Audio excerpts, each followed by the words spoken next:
जैसा कि हमने पिछले वीडियो में देखा था कि अब आगे जिस वस्तु की नीलामी होने वाली है वह कुछ अजीब सी थी और इसने बहुत सारे लोगों को अपनी ओर अट्रैक्ट कर लिया था।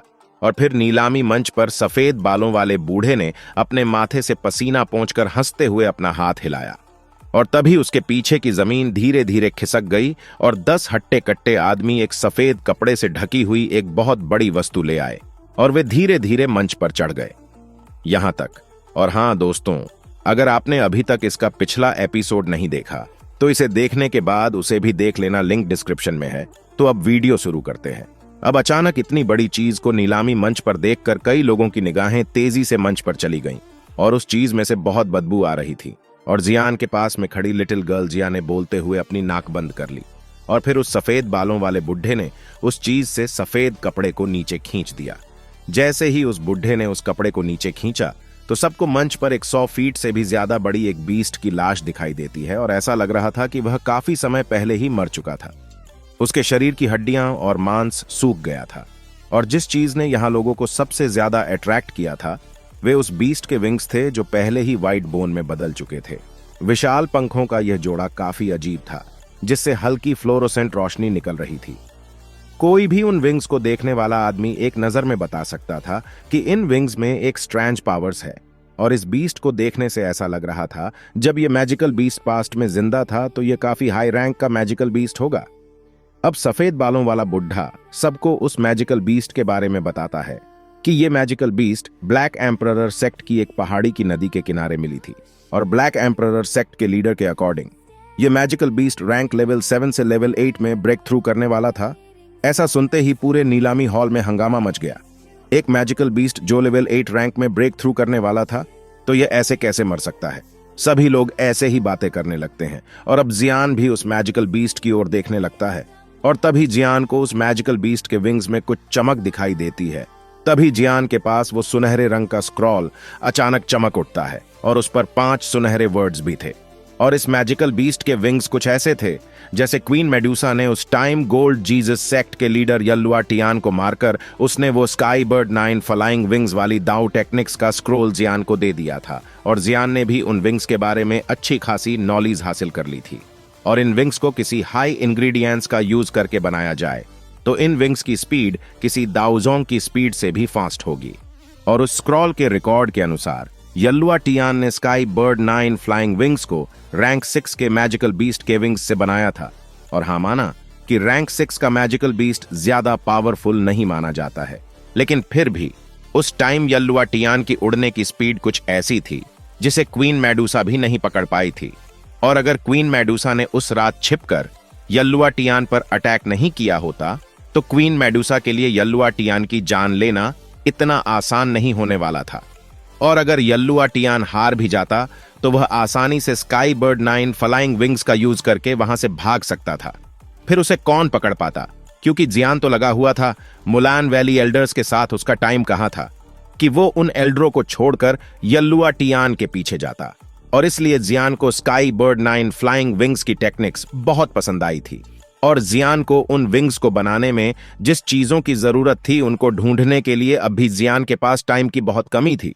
इसलिए वो स्क्रोल जियान की स्पेस स्टोरेज रिंग में अभी तक रखा हुआ था और जियान इस मैजिकल बीस्ट की बॉडी में काफी इंटरेस्टेड था क्योंकि वह मैजिकल बीस्ट रैंक 8 में भी ब्रेक थ्रू करने वाला था और वो बीस्ट काफी टाइम पहले मर चुका था, लेकिन अभी भी उसके विंग्स से पावरफुल एनर्जी निकल रही थी और जियान ने ऐसी चीज अपनी लाइफ में पहली बार देखी थी। अब जियान ने उस बीस्ट की ओर देखकर अपने मन में कहा कि अगर मैं इस बीस्ट की विंग्स बोन का use sky bird 9 flying wings को बनाने में करूं तो इन विंग्स की स्पीड जरूर यल्लुआ तियान से भी तेज होगी।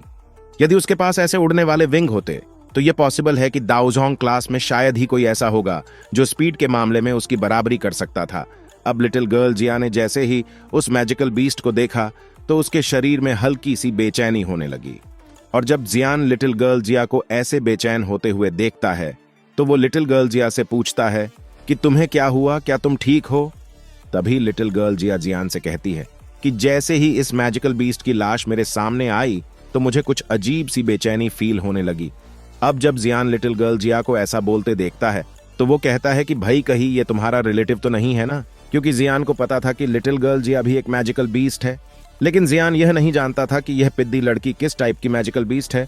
चूंकि फर्स्ट एल्डर सुकियान ने बताया था कि लिटिल गर्ल जिया को पहाड़ों के इलाकों से लाया गया था और जियान के सामने यह मिस्टीरियस मैजिकल बीस्ट की लाश भी कुछ ऐसी ही थी जो ब्लैक एम्परर सेक्ट को एक पहाड़ी जंगल से मिली थी। अब जियान लिटिल गर्ल जिया को थोड़ा परेशान करने के लिए कहता है कि क्या यह पॉसिबल है कि तुम दोनों के बीच कोई रिलेशन है, और मुझे तो जहां तक लग रहा है कि यह सूखी हुई मैजिकल बीस्ट की लाश तुम्हारे माता पिता की तो नहीं है। अब लिटिल गर्ल जिया जियान से गुस्से में कहती है कि इस बीस्ट की लाश के साथ तुम्हारा ही रिश्ता होगा। अब जियान कहता है कि अगर लिटिल गर्ल जिया का इस बीस्ट की लाश के साथ कोई संबंध होता तो ये पिद्दी लड़की जरूर उसका पता लगा लेती। अब लिटिल गर्ल जिया कहती है कि मुझे जो फीलिंग आ रही है इस बीस्ट को देखकर वो कुछ इस तरह की फीलिंग्स है जब किसी को अपने सामने अपने दुश्मन को देखकर आती है। अब जियान कहता है कि अगर यह मैजिकल बीस्ट की लाश जिया के किसी रिलेटेड बीस्ट की होती तो जियान उस लाश को हाथ लगाने की हिम्मत भी नहीं करता, लेकिन यह तो किसी दूसरे ही बीस्ट की बॉडी है और इसलिए जियान उसका उपयोग स्काई बर्ड 9 फ्लाइंग विंग्स बनाने के लिए कर सकता है। अब जियान मुस्कुराता हुआ लिटिल गर्ल जिया के सर पर हाथ फेरता है, जिस पर लिटिल गर्ल जिया ने अपना सर हाँ में हिलाया। अब यह कुछ हद तक खतरनाक वस्तु थी जिसकी नीलामी की जा रही है। अब वीआईपी सीटों पर कई बड़े ग्रुप का ध्यान इस मैजिकल बीस्ट की बॉडी ने अपनी ओर अट्रैक्ट कर लिया था और वो लोग कहते हैं कि जो मैजिकल बीस्ट 8 रैंक में ब्रेक थ्रू करने वाला था, अगर यह बीस्ट अभी भी जिंदा होता तो सब नीलामी छोड़कर यहां से भाग जाते। और अब उन लोगों को देखने से ऐसा लग रहा था कि वहां बैठे वीआईपी सीटों पर लोगों को इस बीस्ट में इंटरेस्ट था। नीलामी मंच पर सफेद बालों वाला बूढ़ा व्यक्ति वीआईपी सीटों को देखकर मुस्कुराया, जहां निजी बातचीत चल रही थी। वह जानता था कि ये लोग सबसे ज्यादा पैसे वाले लोग हैं। जब से हमारे ब्लैक एम्परर सेक्ट को यह मैजिकल बीस्ट की लाश मिली है, हम इसे पूरी तरह से प्रोटेक्ट कर रहे हैं और हमने इस बीस्ट की बॉडी को कोई नुकसान नहीं होने दिया है। इसके अलावा मैं हर किसी को गारंटी दे सकता हूं कि हमारे ब्लैक एम्परर सेक्ट ने इस मैजिकल बीस्ट की लाश को कभी नहीं छुआ है। और दोस्तों, इसका मतलब है कि हम इस बारे में नहीं जानते कि इस मैजिकल बीस्ट की बॉडी में क्या है, और इसी तरह हम इस बात से अनजान हैं कि इस बीस्ट के अंदर रैंक 8 का मॉन्स्टर कोर है भी या नहीं। अब इस बारे में सबको पता था कि इस तरह के मैजिकल बीस्ट की पूरी बॉडी को एक खजाना माना जा सकता है, इसलिए इसकी स्किन को सील्ड की तरह यूज किया जा सकता था और इसके पंजे धातुओं से बने कुछ हथियारों से भी अधिक तेज थे। बेशक सबसे इंपॉर्टेंट चीज इसका मॉन्स्टर कोर था। यह कल्पना की जा सकती है कि एक मॉन्स्टर कोर के अंदर एक खतरनाक पावर इकट्ठी हो जाती है जो 8 रैंक तक पहुंचने ही वाली थी। अब वो सफेद बालों वाला बुढ़ा उन सब से इस मैजिकल बीस्ट की बॉडी के बदले आपको कीमत देनी होगी। तभी वीआईपी सीट पर बैठा एक बुढ़ा चिल्लाकर बोला, अबे बुढ़े, अपनी बकवास बंद कर और बस एक कीमत बता। तभी उस सफेद बालों वाले बुढ़े ने नीलामी मैदान में अपना सिर थोड़ा हिलाकर मुस्कुराते हुए कहा, सभी ग्राहक, मुझे लगता है कि हर कोई जानता है कि इस मैजिकल बीस्ट का मूल्य कितना बड़ा है और इसकी कीमत गोल्ड कॉइन से नहीं लगाई जा सकती है। इसलिए इस नीलामी में हम इस बीस्ट की बॉडी को गोल्ड कॉइन के बदले नहीं बेचेंगे। इसके बदले यदि कोई हमें कुछ ऐसी चीज दे जो इस मैजिकल बीस्ट की तरह ही कीमती हो, तो वो ये मैजिकल बीस्ट की बॉडी को ले सकता है। अब इस बुढ़े की बात सुनकर तो नीलामी मैदान में सबकी बोलती बंद। अगर वे लोग कोई कीमती चीज इस बीस्ट की बॉडी के लिए देते हैं, तो फिर वो लोग जिस चीज के लिए यहां आए थे, तो क्या उस चीज को ऐसे ही छोड़कर चले जाएंगे? और वो तो यहां से उस बॉडी ट्रांसफॉर्मेशन स्लाइवा को कभी ले ही नहीं पाएंगे। तभी एक काले कपड़े पहने एक मानव आकृति धीरे धीरे वीआईपी सीटों से उठी और उस आकृति ने बोली लगाई, एक दाऊ स्पिरिट पिल और एक माइटी हुआंग पिल। अचानक इस बोली से पूरे नीलामी मैदान में हंगामा मच गया, क्योंकि एक दाऊ स्पिरिट पिल और एक माइटी हुआंग पिल, ये 2 टाइप की मेडिसिन पिल में दाऊ स्पिरिट पिल, एक दोवोंग और एक माइटी हुआंग पिल, एक दोहोंग लेवल के एक्सपर्ट्स की पावर्स को बढ़ाने में काम आती है। इस टाइप की मेडिसिन पिल ने यहां बैठे कुछ एक्सपर्ट्स को अपनी ओर अट्रैक्ट कर लिया था। आखिरकार जब कोई एक्सपर्ट्स दोवोंग और दोहोंग क्लास में पहुंचता है, तो उनके लिए अपनी पावर्स का एक स्टार बढ़ाना कोई आसान काम नहीं होता है, और कभी कभी तो उनको एक एक स्टार बढ़ाने में 1 साल का टाइम भी लग जाता है, और इसलिए उस टाइम को बचाने के लिए इन मेडिसिन पिल की जरूरत होती है। और दोस्तों, यह भी बोला जा सकता है कि यहाँ पर कुछ एक्सपर्ट्स इस टाइम इन पिल को पाने के लिए पागल हो गए थे, और दाऊ स्पिरिट पिल के समान माइटी हुआंग पिल जैसी मेडिसिन पिल को शायद ही कोई ग्रुप नीलामी के लिए ले जाएगा। आखिरकार जब तक किसी के पास ऐसी पिल है वह अपने सेक्ट के कुछ टॉप के एक्सपर्ट्स की पावर्स को बढ़ाने में काम आएगा। इसलिए हर कोई यह सुनकर दंग रह गया था कि सच में कोई इस प्रकार की मेडिसिन पिल को ऐसी बोली में किसी चीज का बदला करने के लिए मुंह खोलेगा। पूरे नीलामी मैदान की निगाहें एक वीआईपी सीट की ओर थीं। आखिरकार वे जानते थे कि यह मिस्टीरियस काले कपड़े वाला एक टायर लेवल 6 का एल्केमिस्ट था। और दोस्तों, यह बंदा आपको पता ही होगा कौन है। अगर नहीं पता तो मैं बताता हूं, यह एल्केमिस्ट जियान था और उन लोगों के हिसाब से एक दाओ स्पिरिट पिल और एक माइटी हुआंग पिल। इन दो मेडिसिन पिल्स की कीमत को देखें तो वे निश्चित रूप से 8 मिलियन गोल्ड कॉइन के आसपास होगी और यह रकम काफी बड़ी मानी जाती है। यह सुनकर उस सफेद बालों वाले बुढ़े ने एक स्माइल के साथ वीआईपी सीटों की ओर देखते हुए कहा कि क्या कोई ऐसा बंदा है जो इन दाओ स्पिरिट पिल और माइटी हुआंग पिल से ऊपर बोली लगा सके। तभी उन वीआईपी सीटों से एक आदमी उठा और उसने चिल्लाते हुए कहा कि क्या मैं एक दाओ क्लास किलो टेक्निक्स की बोली लगा सकता हूं। तभी मंच पर सफेद बालों वाले बुढ़े ने कहा, माना कि ये दाओ क्लास लो लेवल की टेक्निक्स काफी अनमोल है, लेकिन हमारा ब्लैक एम्परर सेक्ट को अभी भी दाओ स्पिरिट पिल और माइटी हुआंग पिल में काफी ज्यादा इंटरेस्टेड है। अब यह सुनकर वह बंदा जिसने एक दाओ क्लास के लो लेवल की टेक्निक्स की बोली लगाई थी वो चुपचाप बैठ जाता है और अब वीआईपी सीटों पर बैठे लोग चुप हो गए। बहुत से लोगों को इस तरह के खेल खेलने से कोई फायदा नहीं हो सकता था। अगर दोस्तों सीधी बात करूं तो ये लोग उस बीस्ट की बॉडी पर इतने पैसे क्यों लगाएंगे जिसके बारे में वे कंफर्म नहीं है कि इसके अंदर मॉन्स्टर कोर है भी या नहीं। इसलिए सब लोग सोने, पैसे और कीमती चीजों की बोली इस बीस्ट की बॉडी पर लगाकर वेस्ट नहीं करना चाहते थे। और फिर कुछ टाइम के बाद उन वीआईपी सीटों से फैंग यान एक स्माइल के साथ उठा और जियान की ओर देखकर मंच पर सफेद बालों वाले बुढ़े से कहता है कि भले ही हमारी डेमन फ्लेम वैली में माइटी हुआंग पिल जैसी मेडिसिन पिल हो, लेकिन हम उसको इस बीस्ट के बदले नहीं देंगे। हालांकि मेरे पास यहां एक दाओ क्लास मिडिल लेवल की टेक्निक्स है, लेकिन मैं पहले इसके बारे में आप लोगों को बता दूं, फिर आप डिसाइड करना कि आगे क्या करना है। तो इस दाओ टेक्निक्स को फ्लेम क्रिएशन स्किल कहा जाता है और इस स्किल की प्रैक्टिस करना बहुत मुश्किल है। और जो इस स्किल की प्रैक्टिस करेगा वो बहुत ही स्ट्रांग हो जाएगा और वह आदमी अपनी दाओकी को इस क्रिएशन फ्लेम में भी बदल सकता है, जो असली हेवनली फ्लेम का मुकाबला भी कर सकती है। और दोस्तों, मैं यहां आपको इस क्रिएशन फ्लेम के बारे में पहले ही बता दूं कि इस क्रिएशन फ्लेम टेक्निक्स को 3 बंदे अपनी पूरी दाओकी का यूज करने के बाद ही एक क्रिएशन फ्लेम को बना सकते हैं, लेकिन यह एक हेवनली फ्लेम का मुकाबला बिल्कुल भी नहीं कर सकती है। सभी अपनी टेक्निक्स की तारीफ करते हैं, वरना उन्हें खरीदेगा कौन। बस फैंग यान भी कुछ ऐसा ही कर रहा था। और आप ही बताओ, अगर किसी टेक्निक्स का यूज करके एक हेवनली फ्लेम की पावर्स जितनी फ्लेम बनाई जाती तो उस हेवनली फ्लेम्स के पीछे इतने पागल क्यों होते। और माना ये क्रिएशन फ्लेम थोड़ी बहुत पावर्स रखती है, लेकिन एक हेवनली फ्लेम जितनी पावर नहीं। भाई ऐसा बिल्कुल नहीं है। और दोस्तों, मैं यहां से कुछ वीडियो थोड़ा शॉर्ट में एक्सप्लेन कर रहा हूं, लेकिन आप टेंशन मत लो, आपको बिल्कुल पता नहीं चलेगा कि वीडियो शॉर्ट में एक्सप्लेन हुई है। और एक बात और, जो सीरीज के लेटेस्ट एपिसोड आ रहे हैं ना, उनमें बहुत ही कम स्टोरी दिखाई गई है। मेरा मतलब कुछ सीन दिखाए ही नहीं गए हैं। अगर आप ये चाहते हैं कि मैं संडे को BTTH के आने वाले नए एपिसोड मैच सीन के साथ एक्सप्लेन करूं तो कमेंट में जरूर बता देना। अब फैंग यान की यह बात सुनकर सभी लोग हैरान हो जाते हैं और उन लोगों को भी फैंग यान की इस क्रिएशन फ्लेम टेक्निक्स में बहुत इंटरेस्ट आने लगता है। और अब मंच पर वो सफेद बालों वाला बुढ़ा भी इस क्रिएशन फ्लेम स्किल के बारे में सुनकर बहुत हैरान होता है। और जब फैंग यान यह देखता है कि उसकी क्रिएशन फ्लेम स्किल की तारीफ होना शुरू हो गई है, वो तो भाई पूरा खुश था। लेकिन तभी ब्लैक एम्परर सेक्ट का लीडर मोजिंग तियान को इस क्रिएशन फ्लेम स्किल में जरा भी इंटरेस्ट नहीं था। और फैंग यान की बातें सुनकर मोजिंग तियान कहता है कि हमें तेरी इस 2% की क्रिएशन फ्लेम स्किल में कोई इंटरेस्ट नहीं है, क्योंकि मुझे पहले ही तुम्हारी इस स्किल के बारे में पता है और इसका यूज बहुत ही मुश्किल है। और जो भी लोग इस स्किल का यूज करते हैं वो बहुत जल्दी थक जाते हैं। और अगर फिर भी कोई इस स्किल के यूज दिन में 2-3 बार से ज्यादा कर लेता है तो उनकी जान भी जा सकती है। और मेरे ब्लैक एम्परर सेक्ट में इतने फालतू लोग नहीं हैं जिनको मैं इस स्किल के लिए बलि का बकरा बना दूं।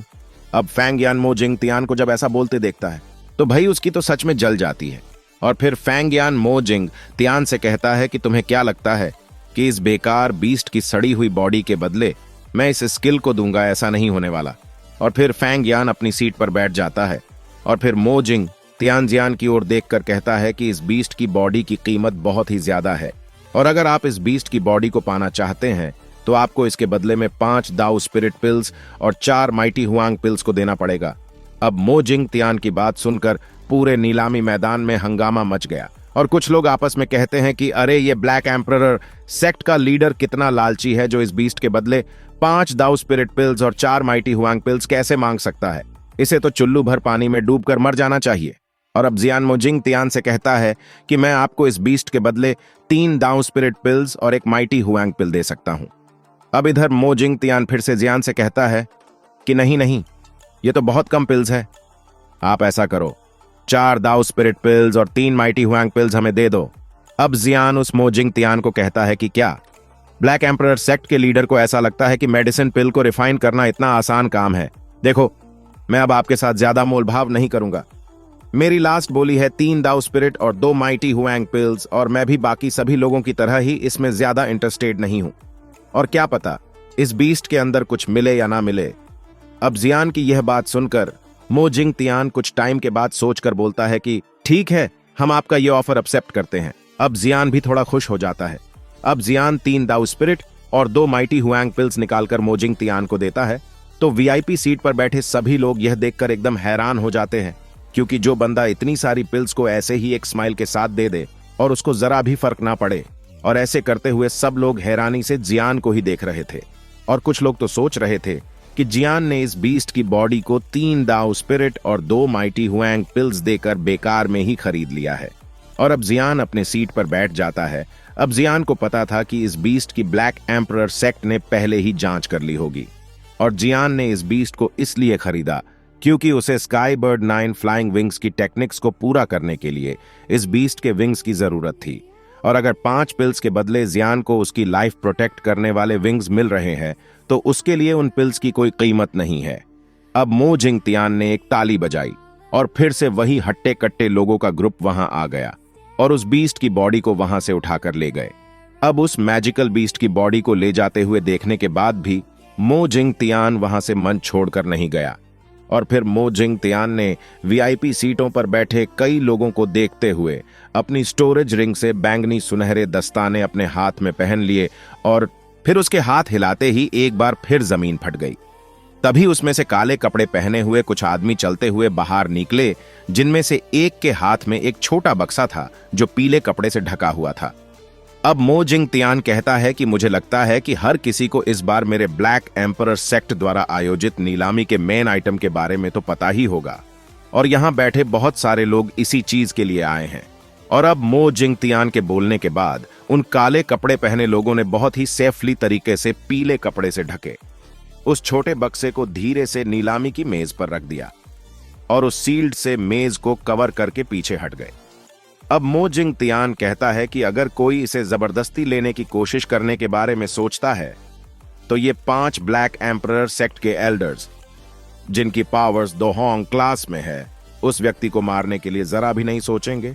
और इसके अलावा भले ही कोई उन्हें हरा दे तो उसे इस कुलीन दोजोंग मोजिंग तियान का सामना करना पड़ेगा।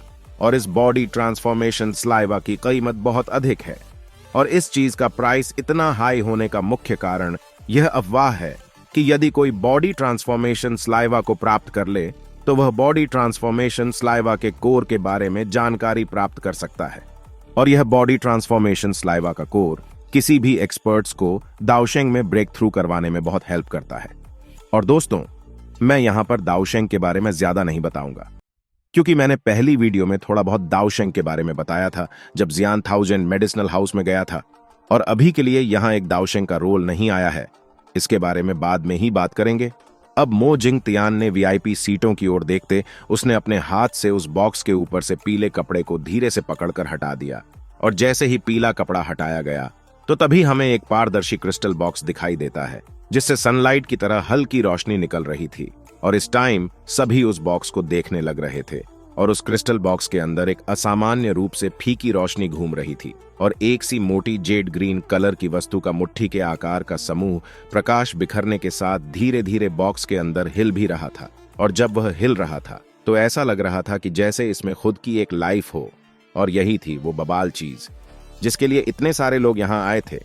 अब लिटिल फेरी डॉक्टर उस बॉक्स को देखकर बहुत खुश हो जाती है, और वो कहती है कि क्या यही बॉडी ट्रांसफॉर्मेशन स्लाइवा है, जिस पर जियान भी उस क्रिस्टल बॉक्स को देखकर कहता है कि हाँ, और जियान अपनी आध्यात्मिक शक्ति को आगे भेजता है, लेकिन वह ज्यादा पास नहीं जा पाता। और फिर जियान कहता है कि मुझे ऐसा लगता है कि यह ब्लैक एम्परर सेक्ट सच में प्रोटेक्शन के मामले में अच्छा है। और फिर जियान ने अपनी आध्यात्मिक शक्ति को वापस ले लेता है। अब ऑक्शन हाउस में बहुत हंगामा मच जाता है और बहुत शोर भी होने लगता है।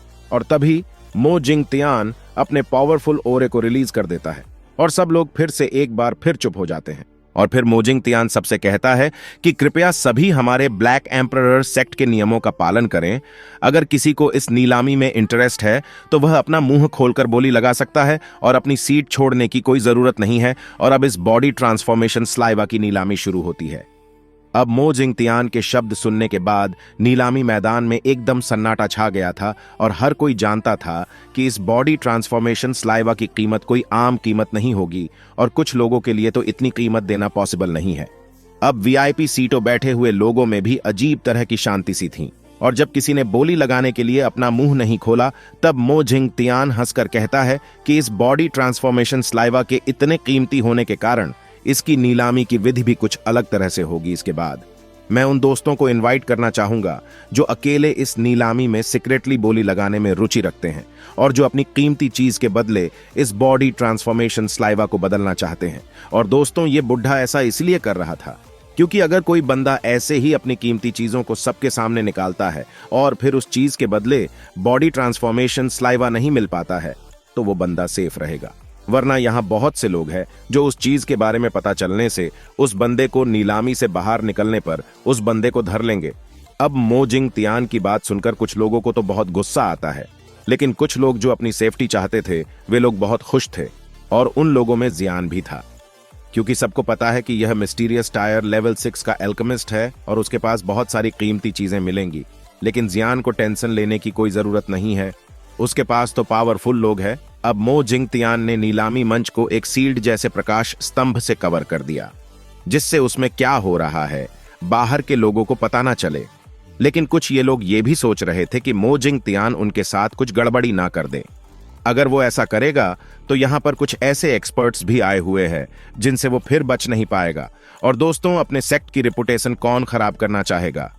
अब एक अधेड़ उम्र का बुढ़ा उठकर उस सील्ड जैसे प्रकाश स्तंभ में चला जाता है।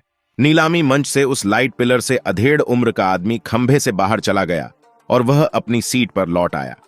देखने से ऐसा लग रहा था जो वस्तु उसने निकाली थी वह मो जिंग तियान को पसंद नहीं आई होगी।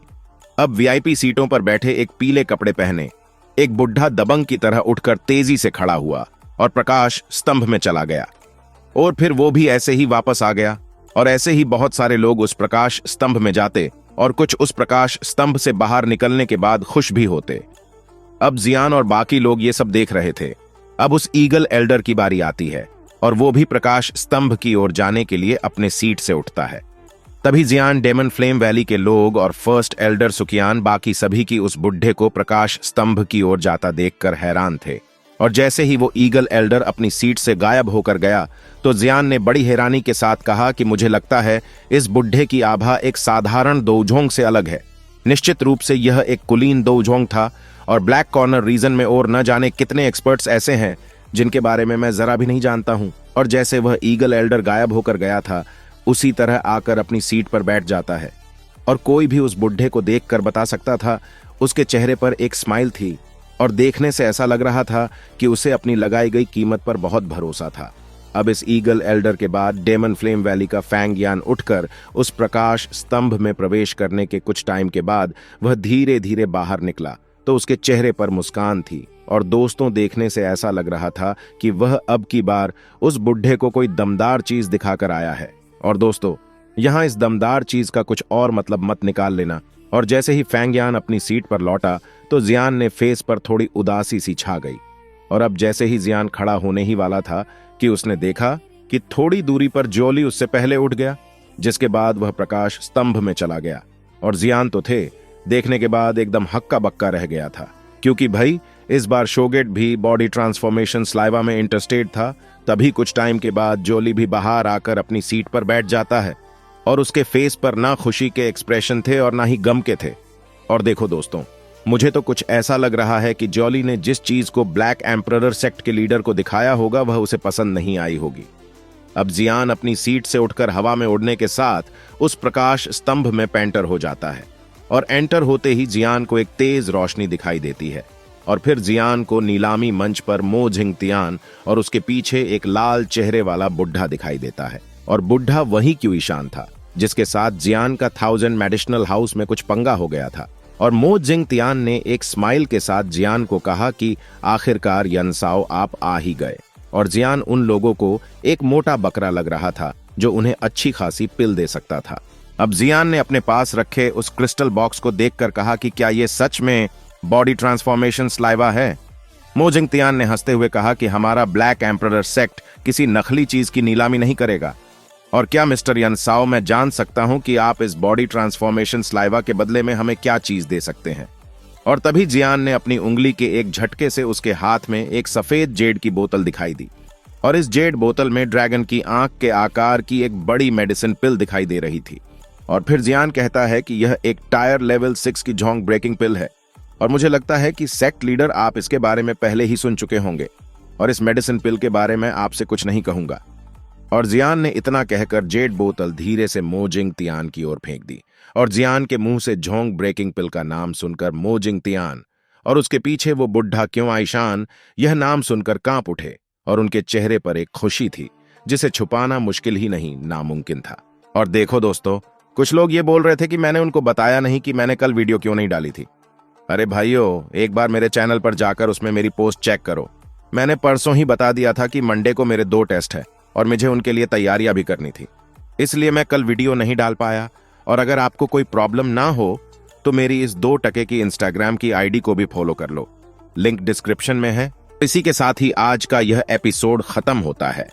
अगर आप सभी अगला एपिसोड चाहते हो, वीडियो को लाइक और चैनल को सब्सक्राइब कर लो। तो फिर मिलते हैं अगली वीडियो में। तो अभी के लिए बाय बाय दोस्तों।